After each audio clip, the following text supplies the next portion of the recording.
Buenos días.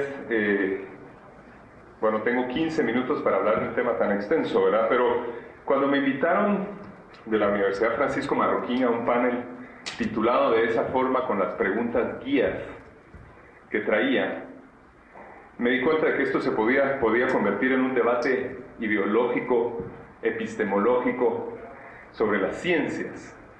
Y por eso conscientemente lo voy a evitar, porque creo que ante la crisis ambiental ya no estamos para debates ideológicos, estamos para impulsar acciones concretas. Pero quisiera hacer algunas preguntas que no son preguntas retóricas antes de empezar. Primero, ¿quién de ustedes ha pagado en su tarifa de agua una tarifa para el tratamiento de aguas negras? Que levante la mano. ¿Quién de ustedes ha pagado en su tarifa de electricidad un componente para la reforestación de las cuencas en donde se produce la electricidad? Eso ya está sucediendo en países como Costa Rica y otros países de la región, y estas preguntas no son gratuitas. ¿Quién conoce lo que se llama el Environmental Performance Index? Les recomiendo, es el EPI. El EPI es un trabajo de la Universidad de Yale. Todos los años hacen una clasificación de los países según su comportamiento y su desempeño ambiental, y vale la pena mencionar que entre los 10 países con mejor desempeño ambiental del planeta se encuentran Islandia, Suiza, Costa Rica, Suecia, Noruega, Francia, Austria y Cuba. Y entre los 10 últimos se encuentran Níger, Angola, Sierra Leone, Mauritania, Mali, Chad, Congo, Djibouti, Ruanda, Guatemala, El Salvador y Honduras se encuentran más o menos a mitad de esa escala. En general, y no quisiera de nuevo armar polémica sobre esto, hay una relación directamente proporcional entre protección del medio ambiente y solidez de las instituciones públicas y del Estado. Podría mencionar en Japón, tal vez ustedes no lo saben, pero Japón es el país con más cobertura boscosa del planeta. Más del 70% del país está cubierto por bosques. El Estado japonés, desde la era feudal, empezó un proceso institucional de protección de los bosques y podemos ver el resultado ahora. Así que yo diría que, tomando en cuenta la mínima cantidad de recursos invertidos, la poca prioridad política del tema que ha tenido en Guatemala y la debilidad de las instituciones públicas ambientales en Guatemala, y además agregaría una variable, el tiempo. Tenemos 20 años de estar cuidando el medio ambiente en Guatemala, empezamos a hacerlo en 1986. Yo diría y podríamos afirmar que el Estado, dados los recursos que ha invertido, ha tenido un relativo éxito en proteger el medio ambiente. Y quisiera darles algunos ejemplos concretos, porque no todo está mal. Primero, cerca del 40% de la cobertura del país está todavía ahí. Estamos entre los 20 países del mundo que han sido declarados países forestales porque tienen una superficie importante de bosque todavía que preservar. 32% de eso está en áreas protegidas. 32% del país está en áreas protegidas, casi todos los bosques remanentes están en áreas protegidas, y la deforestación es más lenta en áreas protegidas que afuera de ellas, contrariamente a lo que podrían pensar. Y eso se debe gracias a instituciones del Estado, a leyes pasadas por el Congreso y a un esfuerzo consciente por proteger esas áreas protegidas. También es importante indicar que hay un programa relativamente exitoso a nivel regional. En Guatemala se reforestan alrededor de 20,000 hectáreas de bosques. No es nada comparado con las 80,000 que perdemos, pero eso es lo que invertimos, y es un programa del Estado basado en subsidios a los productores forestales que ha sido relativamente exitoso. Y me parece que hay otras cosas interesantes. Moscamed, tal vez ustedes no lo conocen, la mosca del Mediterráneo es una especie invasora traída de afuera. Hubo un programa muy intenso de control de esta plaga que tuvo éxito y se logró prácticamente controlar y erradicar la mosca del Mediterráneo. Es otro ejemplo de éxito en intervenciones ambientales. Y hay algunas que se han logrado también, algunos éxitos que se han logrado a través de regulaciones nacionales o internacionales. La eliminación del plomo en la gasolina. Tal vez ustedes no se acuerdan porque algunos no habían nacido. En Guatemala se prohibió con una resolución gubernamental la importación de plomo. El plomo iba directamente a las glándulas mamarias de las mujeres y causaba retraso en los niños. Una norma gubernamental eliminó para siempre un problema que ustedes ya no tuvieron que vivir. La importación de desechos tóxicos. Tal vez ustedes no lo saben, pero toda la basura de Europa va a África. Mucha de la basura de Estados Unidos, de los desechos tóxicos peligrosos de Estados Unidos, van al sur, a México, al otro lado de la frontera. En Guatemala, gracias a una serie de resoluciones que también se pasaron en los años 90, se prohibió la importación de desechos tóxicos y ese problema ambiental no lo tenemos. También es importante mencionar el protocolo de Montreal, el protocolo que prohíbe la utilización de sustancias que destruyen la capa de ozono, ¿verdad? Los famosos clorofluorocarbonos. Gracias a una normativa internacional aprobada por el protocolo de Montreal, en Guatemala prácticamente se ha desfasado la utilización de CFCs que destruyen la capa de ozono. Y me parece interesante mencionar los procesos de ordenamiento territorial de la Municipalidad de Guatemala, el POT. 5 años de trabajo para formular un plan de ordenamiento territorial, pero ya fue aprobado y está empezando a funcionar, y de alguna forma la ley empieza a aprobarse. Hemos logrado detener cargamentos de desechos tóxicos, hemos logrado la captura de personas que están traficando con vida silvestre y hemos logrado la captura de personas que están extrayendo ilegalmente madera. La lección es que donde hemos invertido, donde hemos creado institucionalidad y donde hemos aplicado recursos públicos, hemos tenido éxito. Pero no sé si ustedes lo saben, la suma de todos los presupuestos de todos los ministerios de ambiente de Centroamérica, incluyendo al de Guatemala, es menor al presupuesto del Ministerio de Ambiente de Costa Rica. Entonces, Costa Rica es el tercer país, el cuarto país me parece en la clasificación 2010 del EPI, del Environmental Performance Index, y Guatemala es el país 69. ¿Por qué? Porque hay más inversión de recursos públicos. ¿Qué institucionalidad? CONAP, INAV, PINFOR, IDAE, el Instituto de Antropología e Historia, las autoridades de cuencas, tenemos fiscalías ambientales en el Ministerio Público, tenemos juzgados de medio ambiente, tenemos la DIPRONA, la Dirección de Protección de la Naturaleza, y tenemos al Ministerio de Ambiente con escasas y débiles normativas. Pero de nuevo, hablaba de costos-beneficios la pregunta. Con lo que hemos invertido, hemos logrado tener impactos. Ahora bien, donde no hemos invertido nada, no hemos tenido ningún impacto. Agua, no hay ninguna institucionalidad del agua en Guatemala, no hay una ley de agua, no hay regulaciones sobre el agua, y ahí está la consecuencia: 90% de los cuerpos de agua contaminados con heces fecales y agroquímicos. Basura, prácticamente no hay institucionalidad para el manejo de desechos. Pesca, el presupuesto de Unipesca ha de ser menor que el presupuesto de limpieza de las universidades que están aquí. No hay institucionalidad para el manejo de pesca. Municipalidades, vayan a ver qué municipalidad tiene recursos para cualquier tema ambiental. Ninguna. Entonces, las preguntas retóricas, las preguntas que les hice al principio no eran retóricas. Estamos en un país en el que los ciudadanos no pagan el costo de los servicios ambientales y en el que los ciudadanos no pagamos el costo de la gestión ambiental. Entonces, el dilema es que si no invertimos en institucionalidad pública, no invertimos en gestión ambiental, obviamente no vamos a tener retornos. Ahora bien, sí hemos fallado en proteger más el ambiente porque no hemos invertido, pero hay algunas razones estructurales que tenemos que recordar. Primero, tenemos un Estado sin recursos y una institucionalidad pública totalmente débil. Guatemala tiene el estado más pequeño y más pobre de toda América Latina. Ustedes saben que sobre el Producto Interno Bruto, el presupuesto de la nación pesa un 10.5%. Nos comprometimos a 12% en los acuerdos de paz y no hemos llegado ni siquiera a eso. No les voy a hablar de Francia, donde el Estado representa el 52% del PIB, pero en Costa Rica representa más del 24%, y eso es un indicador de institucionalidad. Guatemala tiene el Estado más pobre y más débil de América Latina, así que no podemos hablar de que la institucionalidad del Estado ha fallado cuando ni siquiera hemos empezado a construir esa institucionalidad. Segundo, tenemos un Estado sin capacidad coercitiva. Lo hablábamos acá. El hecho de, ustedes tal vez piensen que los ciudadanos europeos son particularmente notables e iluminados y no tiran la basura en la calle, y los norteamericanos pues son seres ecológicos que, cuidadito, ellos no tiran la basura. No, lo que pasa es que si tiran la basura en la calle les cae una multa y se van a la cárcel. El Estado de Guatemala no tiene capacidad coercitiva, no tiene normas y sanciones que puedan aplicarse eficientemente, y aquí, hay que recordarlo, vivimos en un contexto de impunidad del dinero, de las armas y del cuello.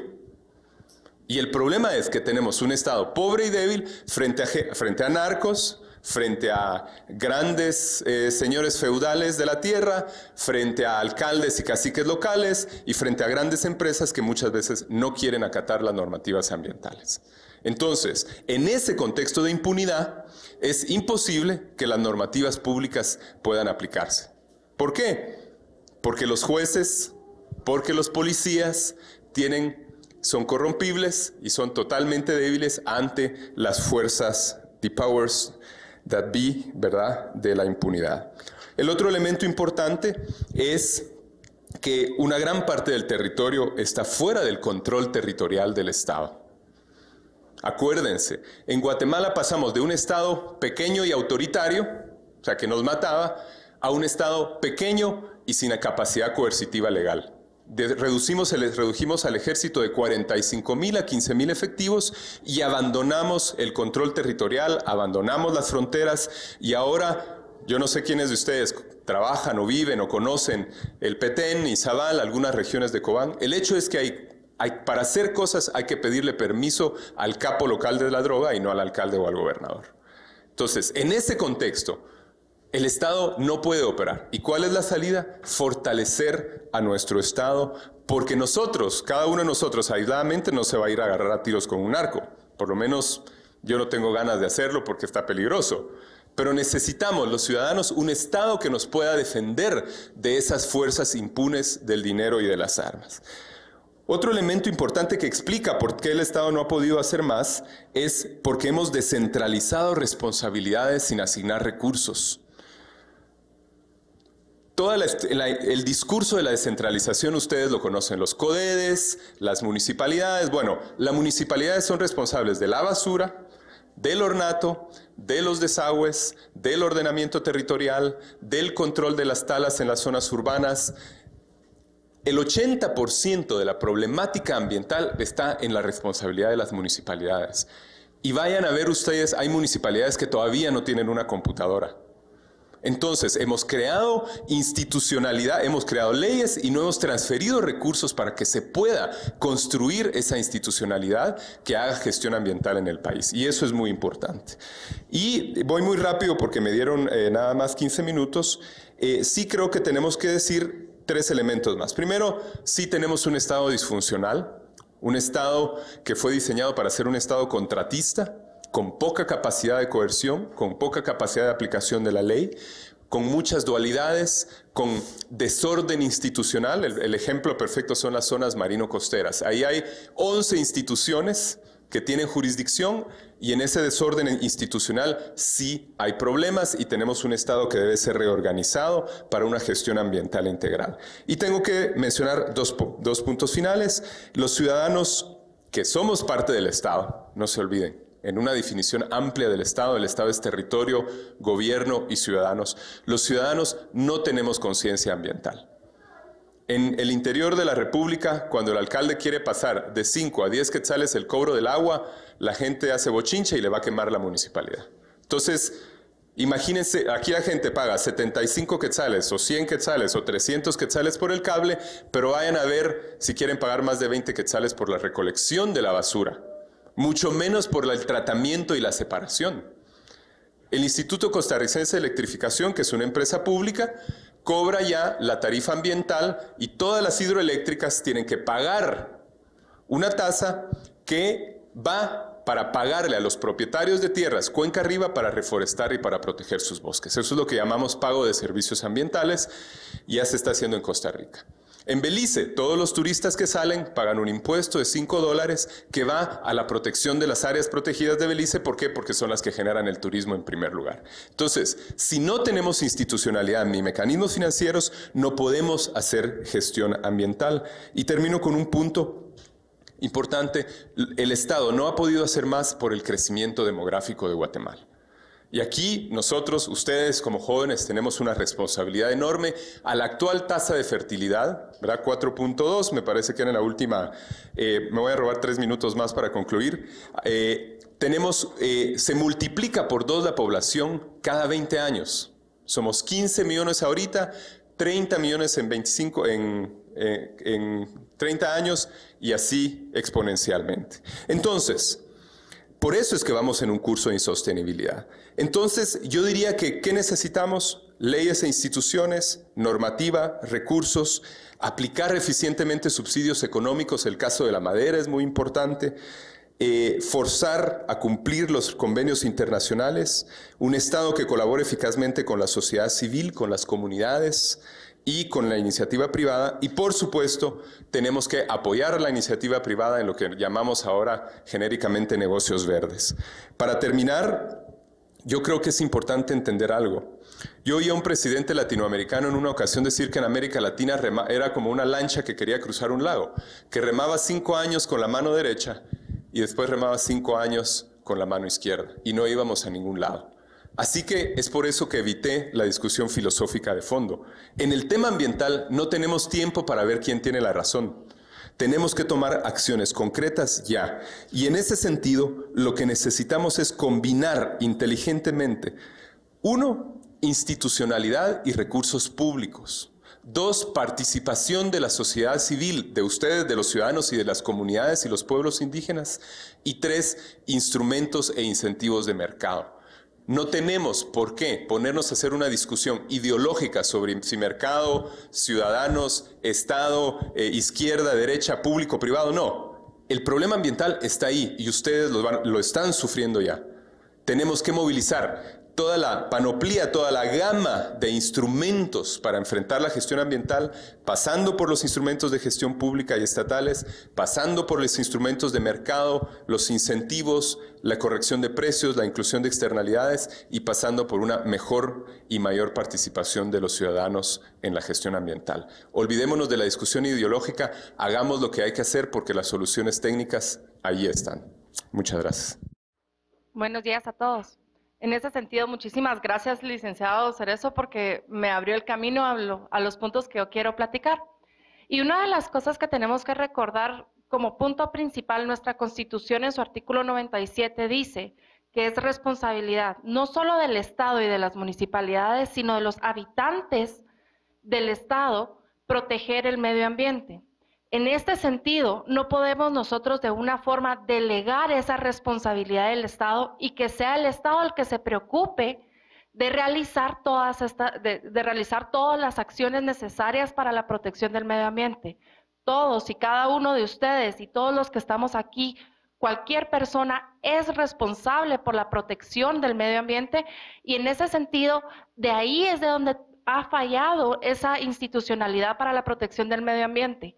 Porque convierte al Estado en el único responsable cuando nos tiene que convertir a nosotros como ciudadanos como los responsables de proteger nuestros bienes para nuestro futuro.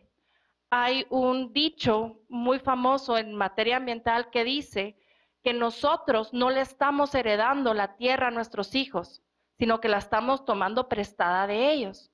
Y en ese sentido es a partir de ese momento en el que nosotros tenemos que tomar conciencia de cuál es nuestra responsabilidad para esa protección del medio ambiente. Yo he dividido en 5 puntos las formas en las que han fallado estas instituciones estatales en la protección del medio ambiente. Y como les digo, todo parte de la base en que el Estado se ha arrogado esa competencia en vez de delegárnosla a nosotros de forma privada. El primero de los puntos es falta de educación. El segundo es sanciones penales por contaminación. Luego tenemos la falta de ejecución de las leyes ambientales. Tenemos falta de incentivos ambientales para la protección del medio ambiente. Y por último, tenemos una dispersión de entidades reguladoras en materia ambiental. La falta de educación ambiental es un tema muy importante. ¿Qué es la educación ambiental? Es crear los conocimientos y lograr el desarrollo de las partes a través de la protección, preservación y conservación de todos los ecosistemas. Vivimos en un país en el que somos, en Latinoamérica, uno de los que tiene mayores índices de analfabetismo en Guatemala. La educación es bastante baja y ¿cómo podemos pretender que esa falta de educación se traduzca en protección ambiental? Nosotros tenemos que ver que el desconocimiento de esas causas de los problemas ambientales han generado en nosotros falta de capacidades para prevenir cualquier daño futuro. Si nosotros vemos las estadísticas en Guatemala, tenemos un 95% de los ríos y de las aguas que se encuentran contaminados. El ejemplo más claro que ustedes hoy por hoy conocen es el del lago de Atitlán.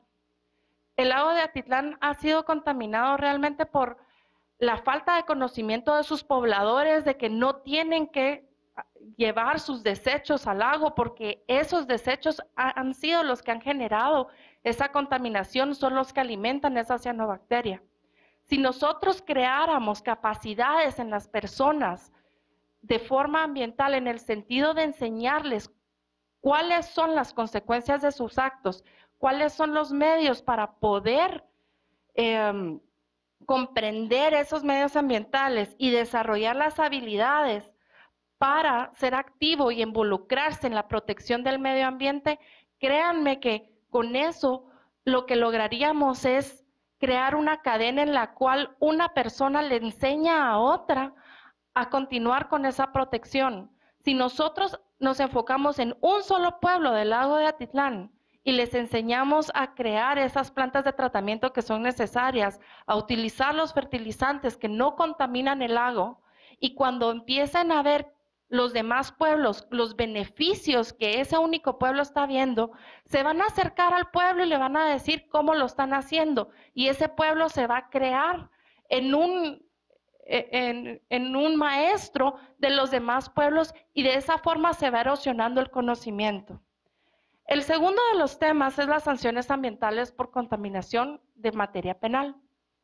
En Guatemala, los artículos 347A y B regulan la contaminación para personas individuales y la contaminación industrial para las compañías comerciales e industriales, y tipifican como delito la contaminación del aire, el suelo y las aguas mediante emanaciones tóxicas, ruidos excesivos, vertiendo sustancias peligrosas o desechando productos que puedan perjudicar a las personas, a los animales, bosques y plantaciones. Hay un problema muy grande de fondo en esta sanción. Y el problema es que si alguien comete este delito, la sanción es prisión. Realmente lo que tenemos que ver es que la sanción sea la reparación de ese daño ocasionado, que le cueste dinero, que le cueste esfuerzo, que le cueste tiempo de lograr esa reparación, porque estoy segura que uno, con los sistemas judiciales que tenemos, no llegan los juicios penales a una sentencia. Y dos, si yo obligo que las personas reparen el daño, van a pensar dos veces en ocasionar ese daño si es de forma dolosa. En el caso de culposo, cuando se da por un error, cuando se da por negligencia, cuando se da por ignorancia, también se encuentra sancionado como un delito. Imagínense que a ustedes por un error ocasionan contaminación y su sanción va a ser la prisión. En vez de buscar realmente esa resolución del problema y buscar el involucramiento de las personas para ver de qué manera se obtiene esa reparación, porque sancionar a una persona con prisión no nos repara el daño, y le estamos cargando al Estado con esa reparación si es que la llega a hacer. Entonces, lo que tenemos que ver, les voy a poner un ejemplo. Viene una compañía, cualquiera que ustedes quieran, una entidad industrial, y en el caso le ocurre algún derrame que contamine el suelo. La sanción que se le impone según nuestra legislación es prisión de 1 a 5 años al representante legal. ¿Cuál va a ser la actitud del representante legal? ¿Tratar de tapar el hoyo y que se quede ahí? ¿O tratar de reparar el daño sin que nadie se dé cuenta? Pero no va a estar capacitado ni va a utilizar a las personas idóneas para que realicen esa reparación correspondiente.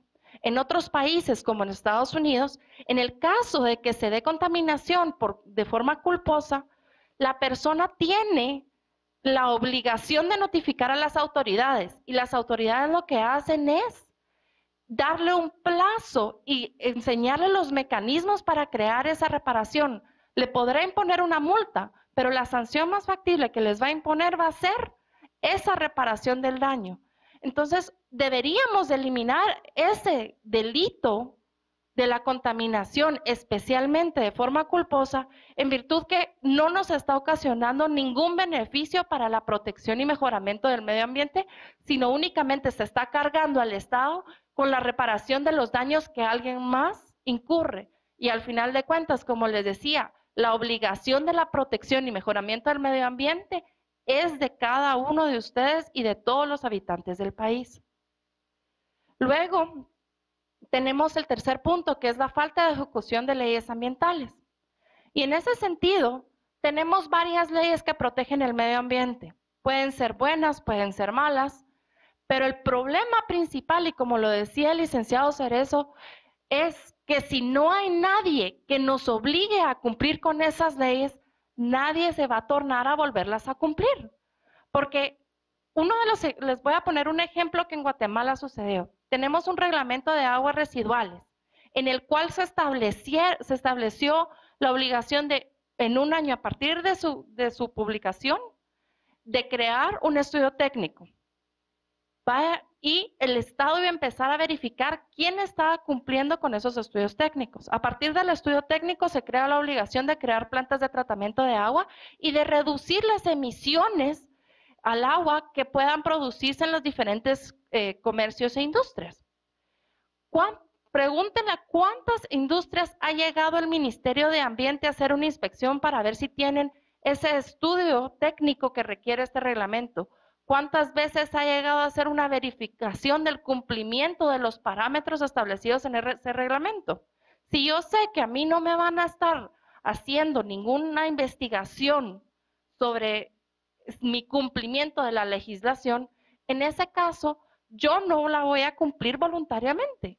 Y necesitamos de instituciones que se encarguen y verifiquen exactamente ese cumplimiento de la legislación.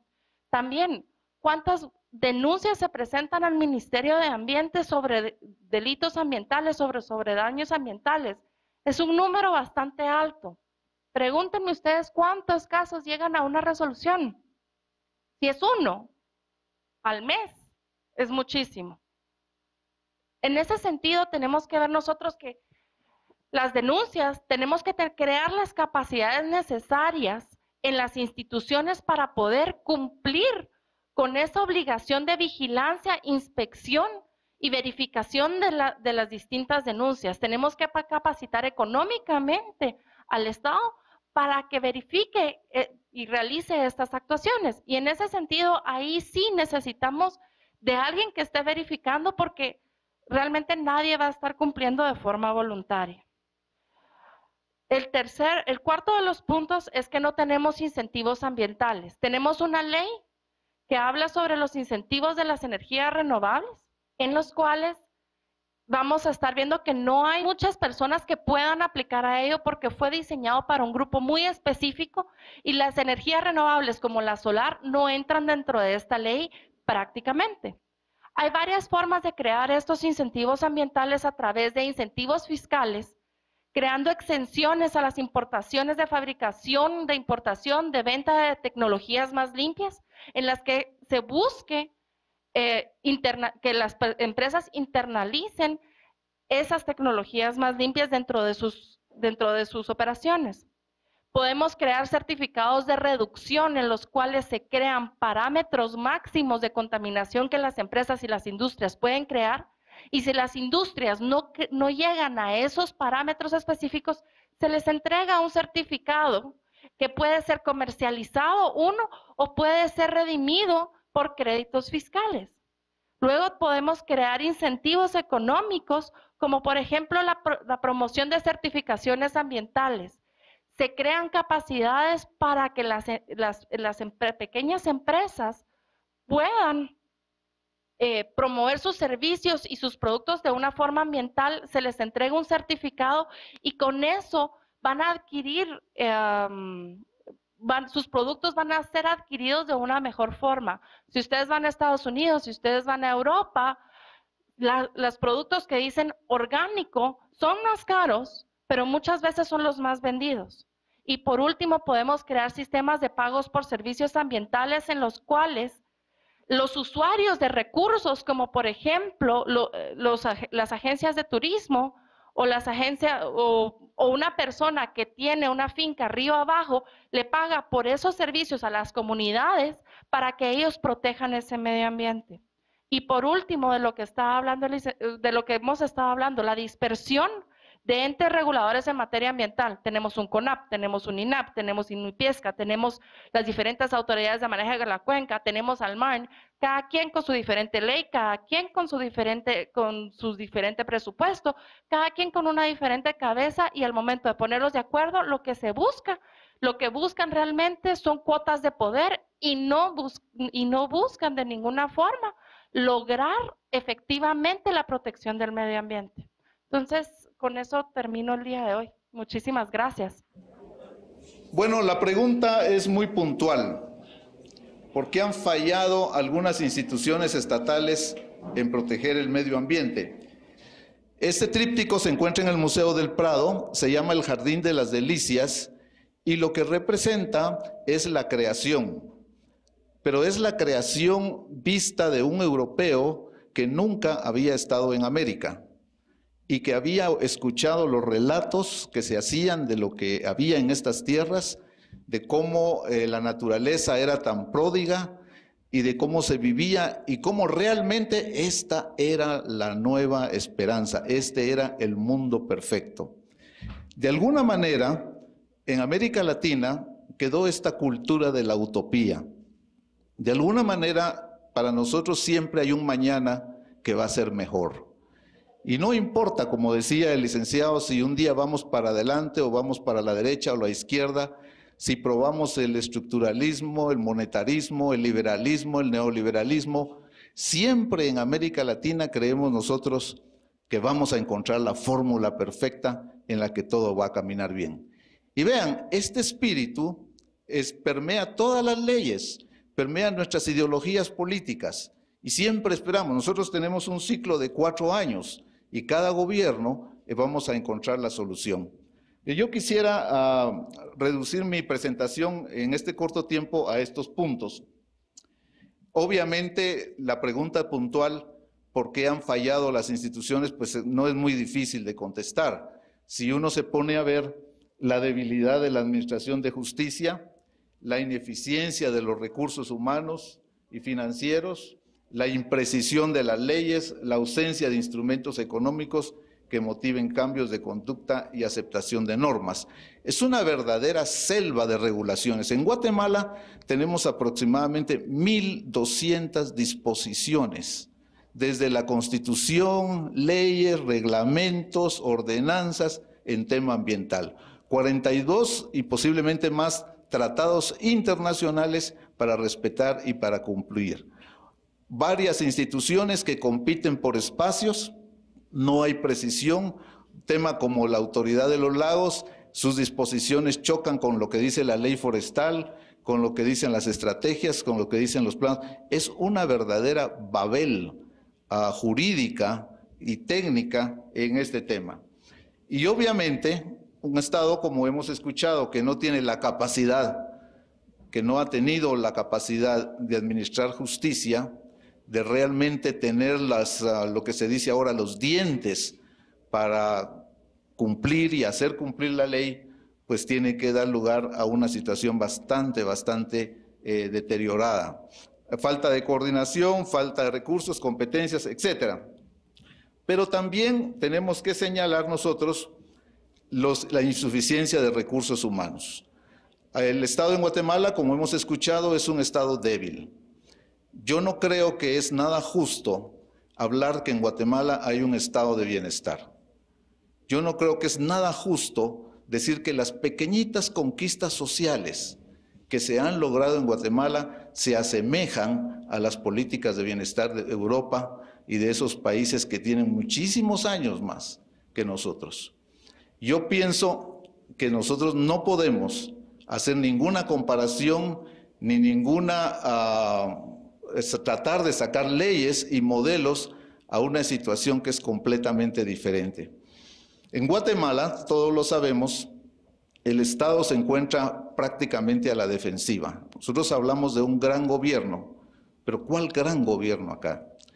Y nosotros oímos también que últimamente por toda América Latina, por todo el mundo, se ha menospreciado lo público y se ha venido a pensar casi como que los gobiernos son una maldición, como que si lo peor que nos ocurriera sería tener un gobierno. Y sin embargo, cuando empezamos a ver los problemas de convivencia, los problemas de vida, de seguridad, todos esos problemas, siempre terminamos en lo mismo. Necesitamos instituciones capaces, necesitamos instituciones fuertes, necesitamos instituciones suficientemente preparadas. Es decir, necesitamos Estado.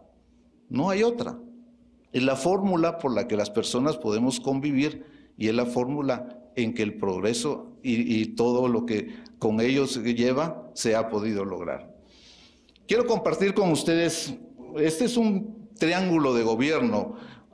Los economistas somos un poco aficionados a los esquemas y a las fórmulas, y a mí me parece que representa bastante lo que queremos decir. Si ustedes ven, hay tres vértices. Primero tenemos lo que es el proyecto de gobierno. Esto es lo que todos los gobiernos tienen sus planes. Desafortunadamente, los planes que hacen en campaña no son los planes que llevan a práctica. El plan de gobierno de campaña termina a las 24 horas que empieza el gobierno. Pero siempre hay un plan. Posiblemente esté escrito en una servilleta o posiblemente está solo en la mente del funcionario, pero hay un plan, digámosle así. Ese proyecto de gobierno, por supuesto, en democracia es consensuado, en democracia tiene las demandas sociales, tiene el programa del partido que triunfa en las elecciones, pero no es nada, absolutamente, si no tiene el otro gran factor que es la gobernabilidad, la capacidad de llevar a cabo ese plan. Y en eso los guatemaltecos pues vemos caso tras caso tras caso, excelentes planes y una gobernabilidad sumamente débil y sumamente limitada. Pero pienso que a pesar de que es un triángulo, como fue diseñado esto, donde las tres partes son iguales, pienso que la clave está en la capacidad del gobierno. En la capacidad del gobierno de realizar ese proyecto y de que políticamente sea factible y sea realizable. Ahí tienen ustedes una mayor ampliación de lo que es el triángulo de gobierno. Aquí podríamos pasar mucho tiempo más hablando de los sistemas propositivos de acciones, los sistemas de información, técnicas, habilidades, valores, sistemas de dirección. Pero esto podría empezar a ayudarnos a explicar por qué han fallado las instituciones. Vean, las instituciones de medio ambiente normalmente salen de buenos proyectos, de buenos planes, hechos en español o traducidos, pero normalmente técnicamente están bien formulados. De ahí tenemos nosotros el problema de la capacidad. Y como nos quedamos a nivel de proyecto y nos quedamos a nivel de leyes, si la ley dice que para mejorar el medio ambiente hay que calentar el mar, esa es la ley que se aprueba. Y la gente dice, bueno, es lo que hay que hacer. Pero ¿qué capacidad tiene el gobierno? Y luego, si a eso ustedes le suman el tema de la gobernabilidad, que significa la capacidad que tiene la sociedad de dirigirse por los objetivos que le fija el Estado, que le fija el gobierno, pues entonces es otra cosa, ¿verdad? Y ya es otra realidad. Así que no queremos hablar solamente de problemas, queremos hablar de soluciones. Ustedes son jóvenes, esta es una universidad, está pensando en el futuro, está pensando en un mejor país, por eso están ustedes aquí, están pensando en una mejor vida. Y yo quisiera sugerirles, ya para terminar, que si nosotros queremos que las instituciones funcionen, porque creo que todos estamos de acuerdo en eso, que necesitamos más y mejores instituciones, en este país es la reforma administrativa, la reforma de la administración pública. Ahora, hay libros y libros sobre qué se entiende por reforma administrativa. Yo les propongo esta definición muy sencilla. En este país, reforma administrativa es el diseño y el montaje de una política administrativa diferente, sin calificativos. Aquí lo único que necesitamos para mejorar es hacer algo diferente. No podemos seguir con lo mismo.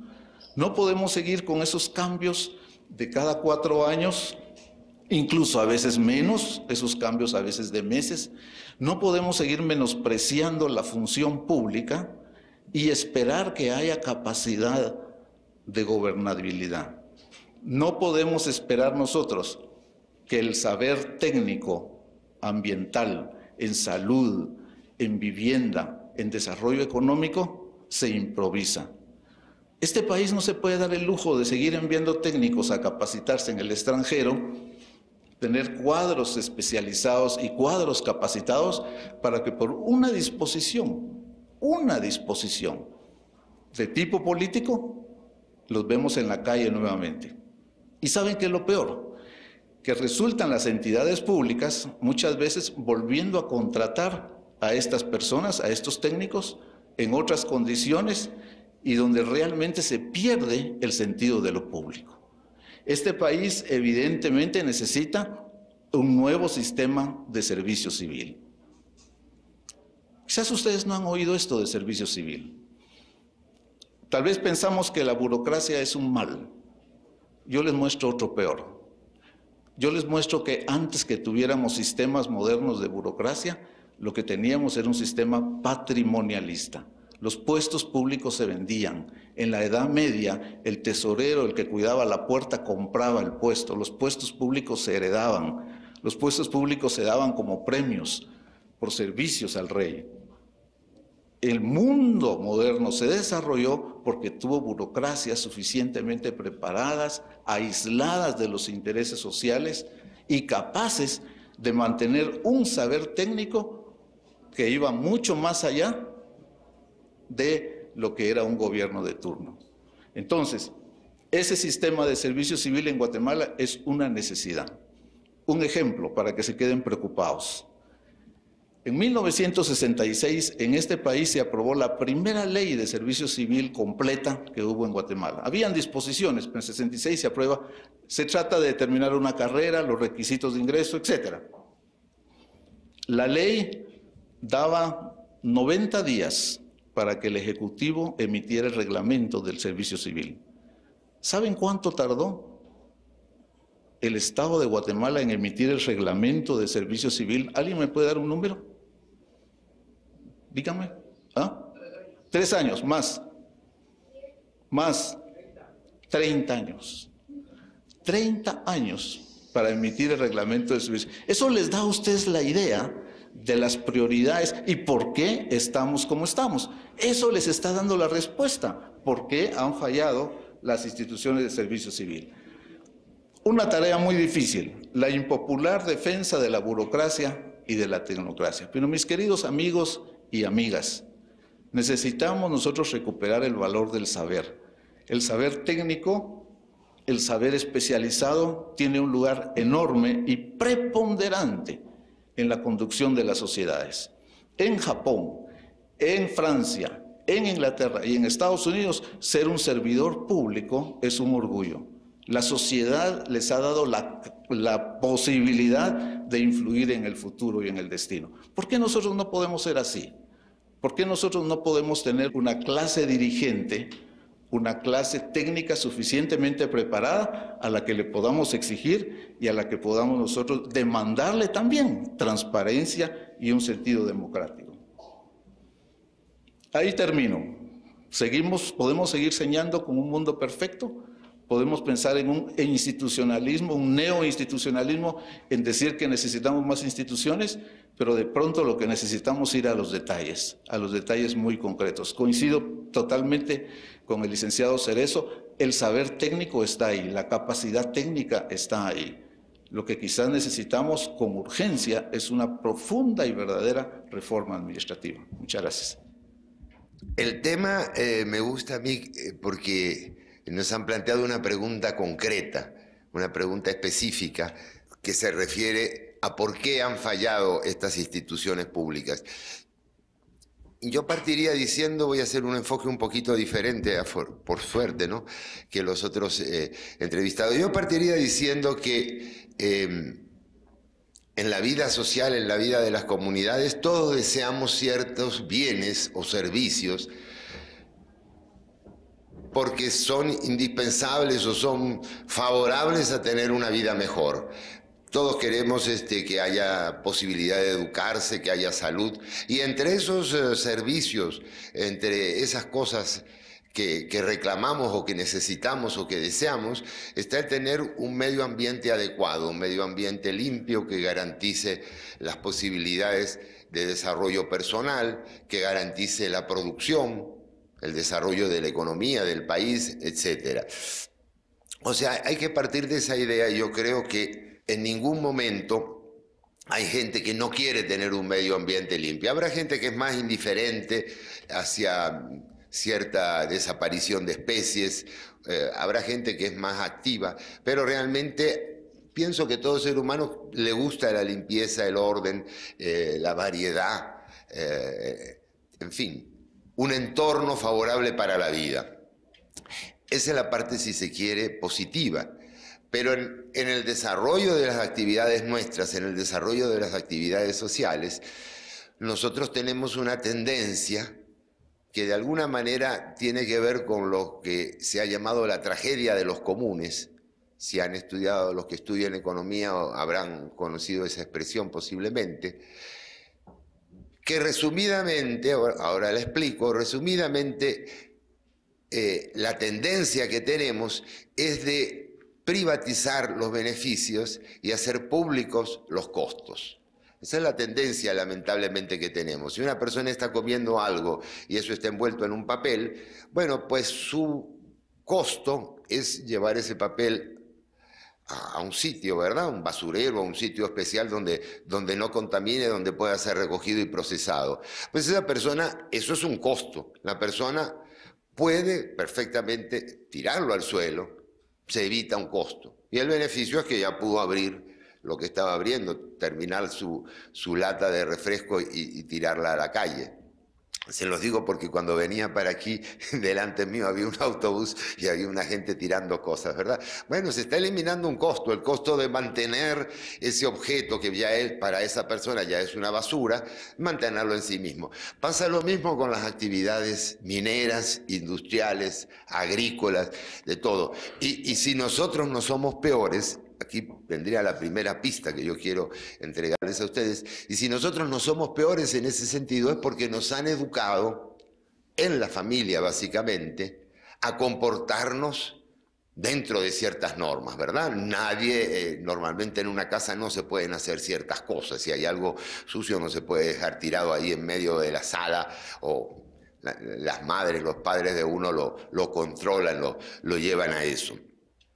O sea, esa tendencia a privatizar el beneficio, yo me quedo con todo lo que imagínense una empresa industrial que está produciendo algo y tiene desechos, por ejemplo, o hace ruidos. Es decir, a mí en principio lo que me interesa es producir. Si eso hace mucho ruido o poco ruido, tengo muchos o pocos desechos, pues es problema de los demás.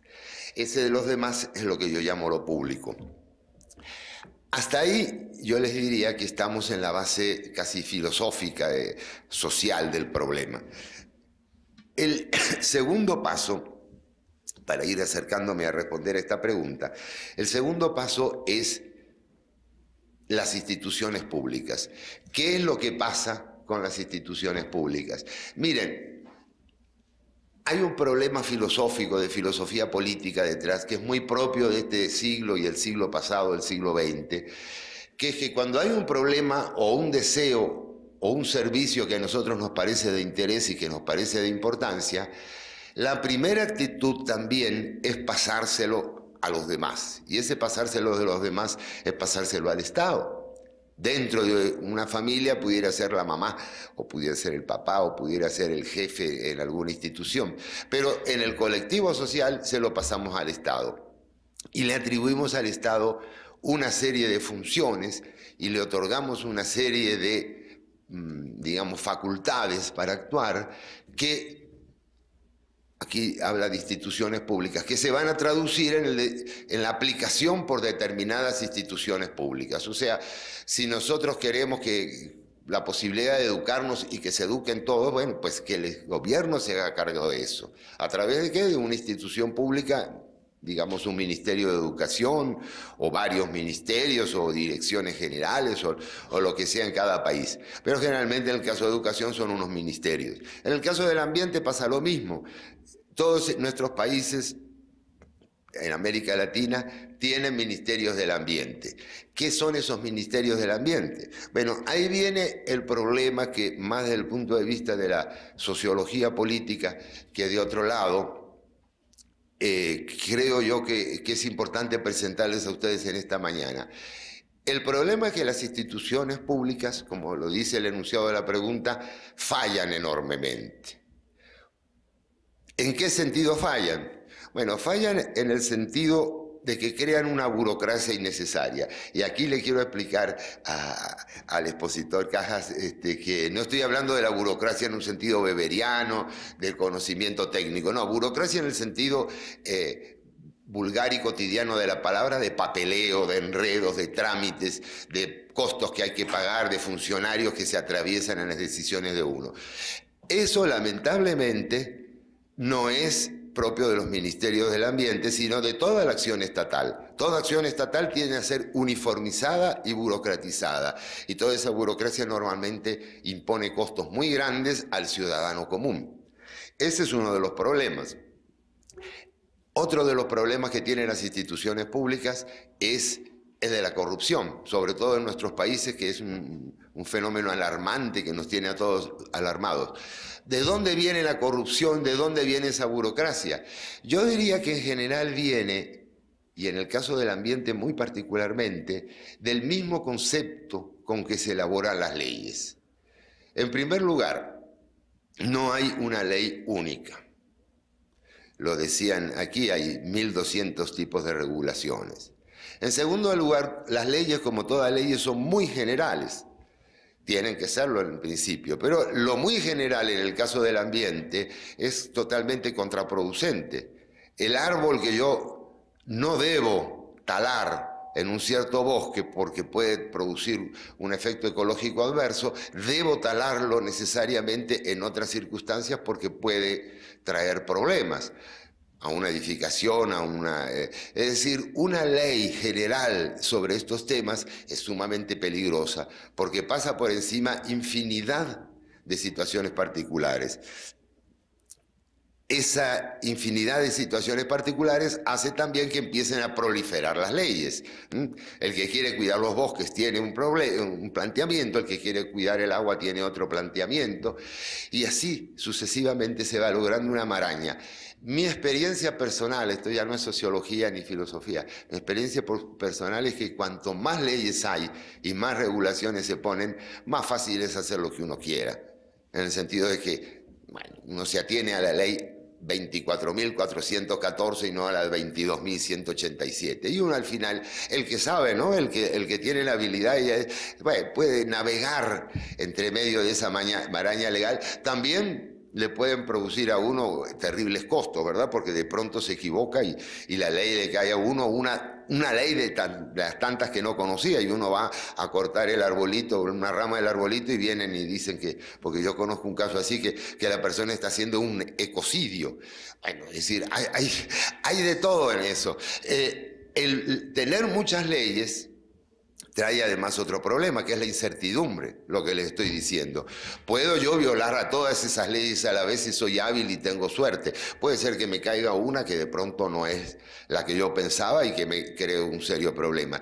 Pero eso va a traer una consecuencia sociopolítica, que es la discrecionalidad del funcionario.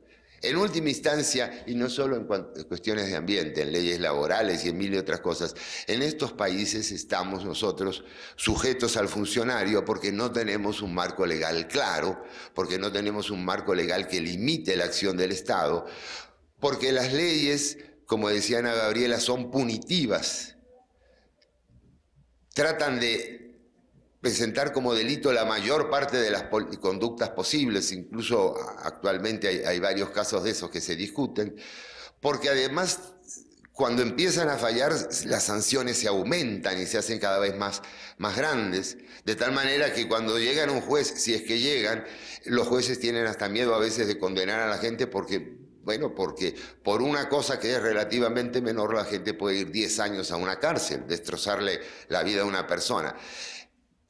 Todo ese conjunto de marañas entonces va a favorecer ¿qué cosa? Pues va a favorecer la corrupción.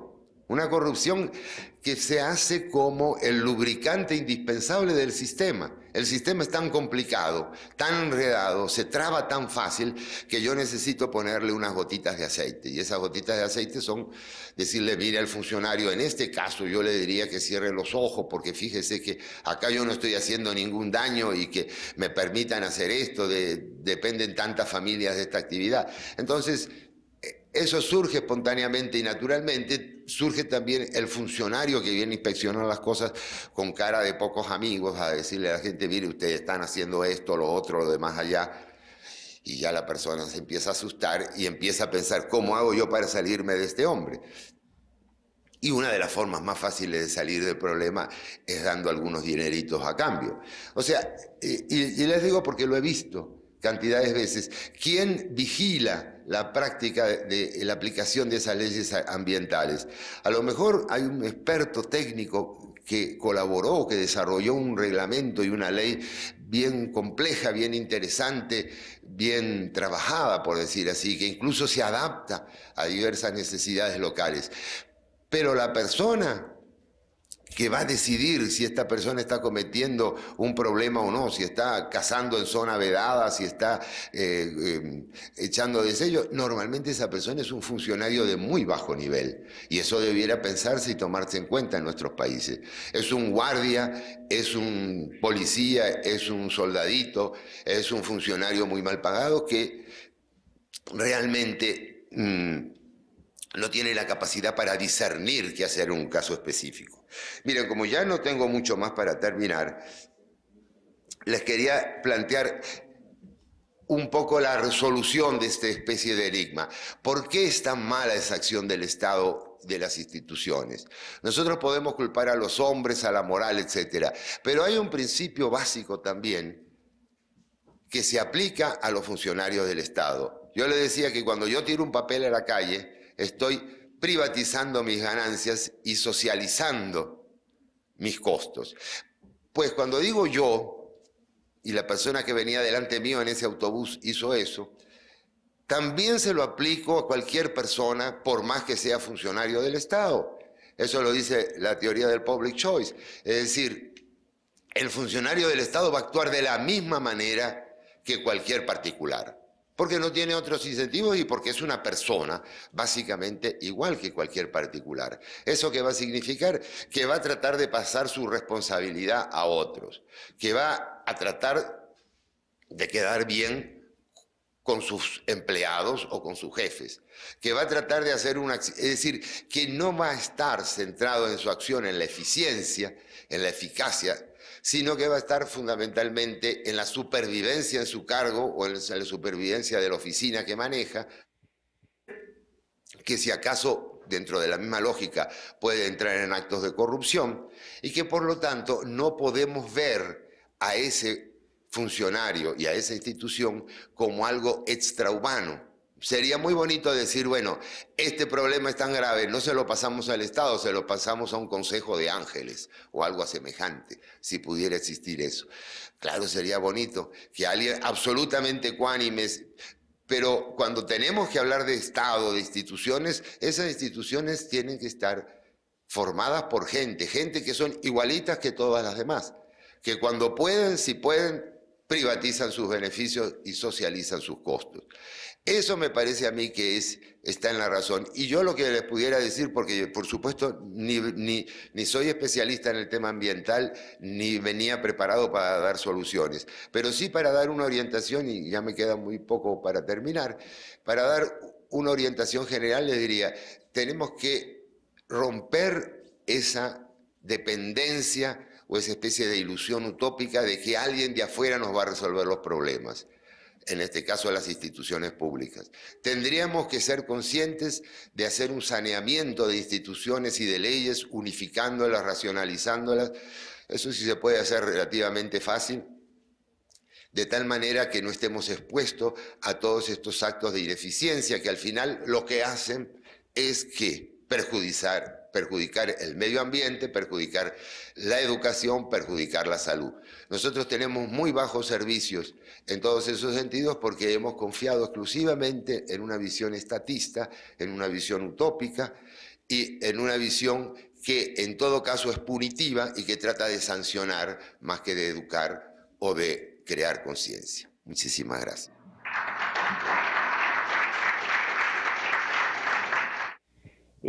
Específicamente lo que es agua, desechos sólidos y deforestación. Sabemos perfectamente que las leyes existen, posiblemente lo que no existe es su normativa ni su reglamento y que no se llevan a ejecución, pero, por ejemplo, las municipalidades son las obligadas a manejar el desecho sólido. Y en lo que son desechos sólidos, Izabal, Santa Rosa, Jalapa, no tienen basureros municipales. Entonces, ahí eso ya genera un montón de situaciones para el medio ambiente, no solo contaminación, sino enfermedades y muchas cosas más. En el agua, municipalidades del interior, muchas de ellas cobran un impuesto de purificación de agua, algo que no se hace. Ahí está el caso ahorita de Zacapa, del río Punilá, donde ahí botan lo de los rastros, botan basura, y eso pasa en todos los ríos. Entonces, si las municipalidades son las responsables de mantener eso, porque no se cumple. Y con la deforestación, yo siento que hay, ustedes ya lo dijeron perfectamente, mucha duplicidad de funciones, pero dentro de un mismo ministerio, ¿cómo puede haber alguien que se dedica a producir, llamémosle así, lo que es el INAP, y otro que se dedica a conservar, que es el CONAP? Entonces, entre ellos mismos hay hasta diferencias estando dentro del mismo ministerio. Si sabemos que existen las leyes, que las municipalidades tienen mucha responsabilidad en lo que es el agua y en lo que es el desecho sólido y en la deforestación, entonces en estos años, por ejemplo, ¿qué es lo que han hecho esas instituciones? Porque si los que más contaminan los ríos son las empresas agroindustriales, por lo menos empezar con ellos y empezar el tratamiento de aguas. Yo creo que los problemas tienen soluciones técnicas. La forma de implementarlos no debemos delimitarnos. Por ejemplo, una municipalidad con escasas capacidades institucionales y técnicas y financieras puede concesionar la recolección y el tratamiento de las basuras a una empresa privada. Esto es una solución tipo de mercado en la que la empresa le va a cobrar a los vecinos. Una municipalidad con mayor nivel técnico, mayores ingresos, puede optar por internalizar la recolección y el tratamiento de las basuras, y entonces va a ser un departamento municipal. Esto sería una solución más de tipo estatal y pública. A lo que voy es que no tenemos que cerrarnos a ninguna de las soluciones, sino que cada caso concreto va a tener una solución técnica y un arreglo institucional particular. Yo lo que le diría es que en general, de nuevo, insisto, casi no tenemos instituciones. Yo he apoyado a municipalidades para concesionar, léase, privatizar durante un periodo el agua. ¿Por qué? Porque no tienen ni siquiera un ingeniero. Entonces, esa municipalidad no tiene la capacidad de diseñar, administrar y operar un sistema de agua eficiente. Pero también he recomendado a instituciones controles públicos cuando creo que las regulaciones y el control y la aplicación y la sanción son el mecanismo más directo para resolver el problema. Yo lo que les diría es que no nos compliquemos con esa discusión ideológica, sino que vayamos a ver el problema, vayamos a ver el contexto y resolvámoslo. Me parece que parte del dilema de América Latina, yo no soy abogado, es que tenemos una aproximación excesivamente formalista de los problemas, ¿verdad? Entonces, nuestras leyes, nuestras constituciones fueron hechas por sabios juristas, yo vengo de una familia de abogados, pero muchas veces nos perdemos en las generalidades y no vamos a ver el problema, las características del problema y a resolverlo con lo que ahí funciona. Sin embargo, yo sí insistiría. El problema en muchos casos es la dualidad o la duplicidad de funciones entre las instituciones. Ya bien lo dijo el señor Sabino, tenemos que sanear y ordenar las leyes y las instituciones. Y en otros casos es de capacidad y recursos. De nuevo, yo insisto mucho, los recursos con los que contamos para gestión ambiental en Guatemala son ínfimos y no importa si es una empresa privada la que recoge y trata la basura, si es una municipalidad o un empleado público el que lo hace, no hay dinero para pagárselos. Y el problema del lago de Atitlán es que no se ha invertido ni un solo centavo prácticamente en 20 años en gestión ambiental, en ordenamiento. Entonces hay una gran debilidad de las instituciones y una ausencia total de financiamiento público para hacer estas inversiones. Yo creo que Yo soy una persona que ha trabajado en la sociedad civil, yo no soy una persona a favor estrictamente del Estado, pero creo en lo público y el medio ambiente tiene un dilema, son bienes públicos. El aire, el agua, los bosques son bienes de los que indirectamente nos beneficiamos todos. Entonces tenemos que articular una dimensión de normativas y regulaciones públicas o estatales, una dimensión institucional de control y seguimiento de esas normas y arreglos operativos que deben utilizar soluciones de mercado o soluciones de Estado en función de lo que más se adapte a resolver cada problema en particular. Mi pregunta es para el señor Carlos Sabino. El foro se titula ¿Por qué han fallado algunas instituciones estatales en proteger el medio ambiente? El fracaso de las políticas ambientales va más allá de una somera explicación desde el rational choice. ¿En dónde queda la cooptación de las élites económicas del aparato del Estado? Para hacer una referencia a lo que ha sucedido en Latinoamérica y no solo ver el fracaso del Estado en sí, sino de quienes han estado atrás de los estados. Sí, mira, yo creo que realmente no se suele llevar un poco a la idea de un conflicto esto de las élites económicas. Élites económicas hay en todas partes del mundo y es en toda la época histórica. Élites económicas, élites políticas, élites sociales. Porque siempre hay una división desigual, ya sea del poder o de la riqueza o del prestigio social. Entonces realmente las élites no son un grupo unificado, no son un grupo identificable incluso, porque todas las personas que hablan de élites no terminan más que de mencionar a veces un par de apellidos conocidos o de grandes empresas. Sí es un problema evidente, y esto sí reconozco que la pregunta podría apuntar a un punto interesante, es un problema importante el hecho de que si hay empresas de tamaño muy grande que están ejerciendo actividades que producen contaminación, por ejemplo, para estados débiles, políticamente débiles, es un poco difícil controlar a esos gigantes. Afortunadamente, yo diría, la mayoría de las empresas transnacionales en este momento, las que vienen del mundo desarrollado, tienen tales restricciones y tales controles autoimpuestos que realmente son empresas que más bien son más cuidadosas que nosotros mismos del medio ambiente. Creo que también que el que tiene el poder político en estos países, el que tiene el poder político tiene una gran capacidad de acción si quiere emplearla. Entonces no pienso que el problema pase estrictamente por ahí, sí porque es necesario tener una vigilancia sobre eso, una vigilancia que, como dice Marco Vinicio, tiene que ser esencialmente técnica. El problema es que aquí las cosas se politizan enormemente. Se hace que la minería es una cosa espantosa y horrorosa. Decenas de países, más de 100 países tienen, casi todos los países del mundo tienen una explotación minera. Entonces, el problema no es que haya o no haya minería, que haya o no haya petróleo. Acá en América Latina hemos estado mucho tiempo embargados de la idea de que debemos preservar nuestros recursos naturales y los tenemos guardados ahí durante decenas de años. Y los recursos naturales no son la riqueza, son simplemente uno de los factores que pueden usarse para producir la riqueza. Vean si no ustedes cómo una sociedad como la japonesa con tan pocos recursos naturales propios ha alcanzado niveles de desarrollo muy altos. Ya, digamos, esta es la respuesta. Quería agregar una cosa sobre lo que planteaba aquí el señor, que me parece muy interesante la pregunta, porque me hizo recordar algo que no había podido decir por falta de tiempo cuando estaba ahí hablando, que es que uno de los problemas que tenemos aquí en estos países con tan escasos recursos, porque no hay dinero para hacer lo que hacen los canadienses o los japoneses, es que nos falta focalización. Acá se habla de todo y de todo a la vez. Y hay problemas que hay que encarar en forma distinta. Por ejemplo, el problema de la basura es absoluto, apremiante y directo. Eso es una cosa tremenda y habría que concentrar los esfuerzos en ese lado. El problema de contaminación de agua, sobre todo de espejos de agua como el lago de Titlán, es un problema grave porque además...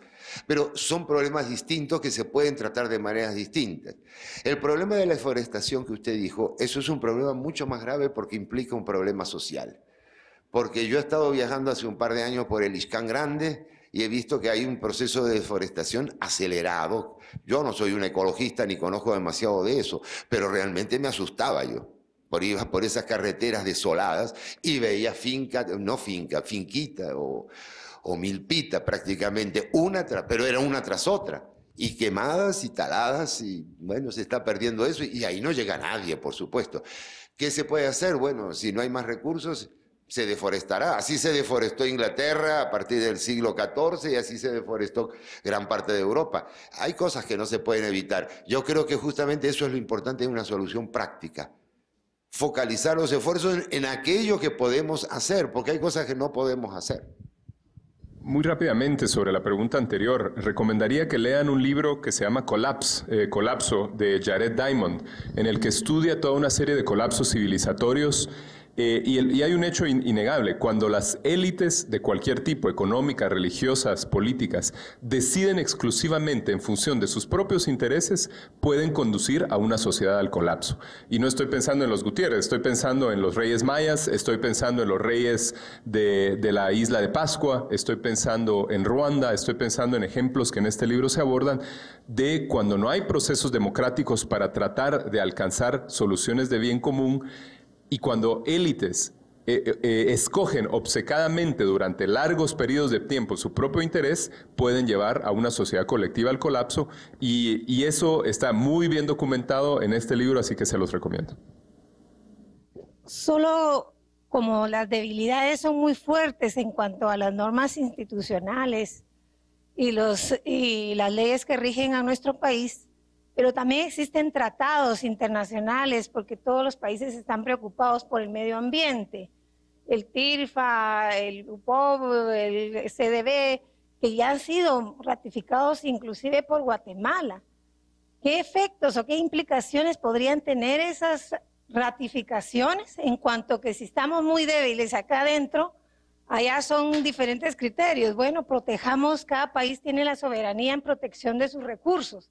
Y otro tratado indica, bueno, no tanta soberanía, sino que los recursos son de todos, y algunos otros países o entidades con recursos o entidades privadas pudieran patentar o hacer uso de los recursos nuestros para beneficios nada más de ellos, sin repartir las utilidades o el beneficio a estos países, o en el caso nuestro a Guatemala. Yo coincido con el licenciado Marco Vinicio cuando dice que hay que ser pragmáticos y hay que desideologizar esta discusión, pero lo que no podemos es despolitizarlo, porque en estas cuestiones de tratados internacionales y de leyes impuestas a nuestros países hay factores de poder. O sea, no seamos ingenuos. Tampoco es que las multinacionales bondadosamente vienen con un marco de regulación ambiental. Ellos vienen así porque están sujetos a la presión de sus sociedades y de sus gobiernos que les exigen. O sea, están sujetas a poderes. O sea, aquí hay un tema de poder. El tema ambiental jamás se puede desideologizar si no vemos que atrás de cada regulación hay una voluntad, hay una decisión, pero sobre todo, mis queridos amigos y amigas, hay un interés. Ahora, ¿el interés de quién? Esa es la diferencia. Si es el interés de unos cuantos o es el interés colectivo.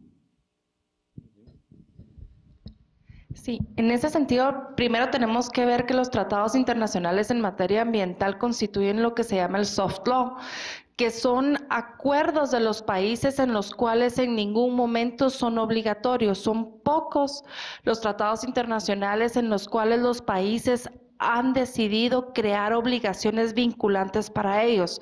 De los pocos que tengo en mente son el CITES, en el cual sí existen sanciones específicas. Los países en general y especialmente los países desarrollados no han querido ceder su soberanía a un tratado, a la institución que se crea a través de ese tratado, para que los obligue.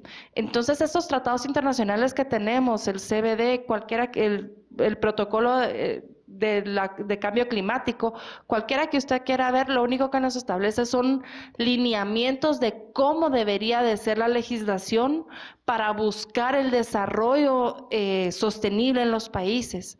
Entonces, lo que vamos a ir viendo, como le decía al principio, es que en materia ambiental nadie está dispuesto a renunciar a sus propios derechos y cederlos a un organismo internacional que los pueda obligar.